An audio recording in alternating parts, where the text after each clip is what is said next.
નમસ્તે મિત્રો, આપ જોઈ રહ્યા છો ભારતીય જનસંદેશ સમાચાર.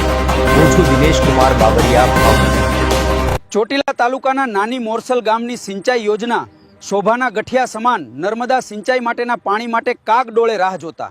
હીરાસર, મોરસલ, અકાળા, હબિયાસર, કાંધાર વગેરે ગામ ખેડૂતો છેલ્લા 15 વર્ષથી ચૂંટણી સમયે વાયદા કરવામાં આવે છે. ચૂંટણી પહેલા નર્મદાની લાઇનનું ખાતમુહૂર્ત કરવામાં આવે છે. અહેવાલ જયદેવ વી મંદિર, પાળિયાદ. નમસ્કાર સાથીઓ, હું આપનો રમેશ મેર. અત્યારે હાલમાં અમે ચોટીલા તાલુકાના નાની મોરસલ સિંચાઈ યોજના ડેમ છે ત્યાં છીએ. મારી સાથે અમારે દેવકણભાઈ જોગરાણા સંગઠન મહામંત્રી છે, અમારે ખેડૂત નેતા ભુગાભાઈ છે, અમારી સાથે દેવાભાઈ જોગરાણા છે. આજે અમે એટલા માટે આજે મુલાકાત લીધી કે દર વખતે ચૂંટણી આવે અને આ નાની મોરસલની જે સિંચાઈ યોજના છે એમાં મામું બનાવીને જે મત લઈ જવા વાળા છે એને અમે અત્યારે અહીંથી આ નાની સિંચાઈ યોજનાની અંદર અમે વચ્ચોવચ્ચ ઉભા છીએ. ત્યાંથી અમે કહેવા માંગીએ છીએ કે ક્યાં સુધી તમે આ નાની મોરસલ અને આજુબાજુના એરિયાના ગામના લોકોને મૂર્ખ બનાવશો.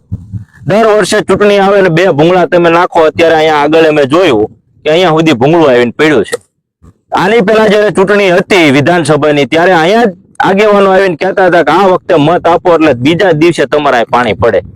આવું આ વખતે કીધું. ફરીને તાલુકાની ચૂંટણી આવી, પાછા ખેડૂતને મામું બનાવવાનું આ લોકોએ કામ કર્યું ભાજપ વાળાએ કે આ વખતે તમે કરો એટલે પાણી આમાં પડે. હજી એમનું ભૂંગળું યા છે, નાનું એવું ભૂંગળું છે જાણે કેમ નાનું ગટરનું ભૂંગળું. આવડી મોટી સિંચાઈ યોજના, આવડી મોટી ડેમ, આ ક્યારે ભરાય? હાલમાં જો આ સિંચાઈ યોજનાથી પાણી ભરાઈ ગયું હોત, અહીંથી કચ્છ સુધી પાણી જાય, સૌરાષ્ટ્ર આખામાં પાણી જાય, માત્ર ને માત્ર આ એક ચોટીલાના એરિયો અને આજુબાજુના એરિયાને પાણીથી, પિયતના પાણીથી, નર્મદાના પાણીથી વંચિત રાખવાનું કામ આ ભારતીય જનતા પાર્ટીએ કર્યું છે.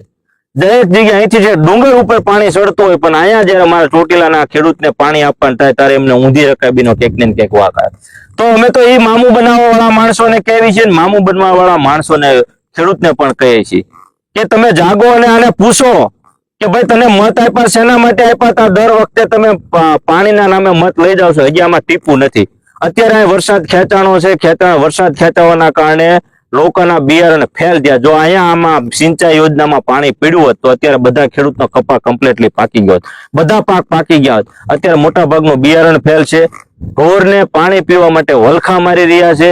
ઢોરને નીણ ચારા માટે કઈ વ્યવસ્થા નથી. ત્યારે આ અમે અહીંથી કહેવા માંગીએ છીએ તાત્કાલિક અસરથી આ કામ પૂરું કરો અને અહીંથી આ ભૂંગળા કાઢી જાઓ. દર વખતે તમે મોઢું બતાવી અને અમારે જે મતદારના મોઢા બિચારાને સેવાઈ જાય છે એ હવે નહીં હાલે. એટલે ખેડૂતને કહીએ છીએ કે જાગો, આવા મામું બનવાનું બંધ કરો અને આપણે એક થઈ અને આ સિંચાઈ યોજના પૂરી થાય એના માટેની લડત કરીએ. જય જવાન, જય કિસાન.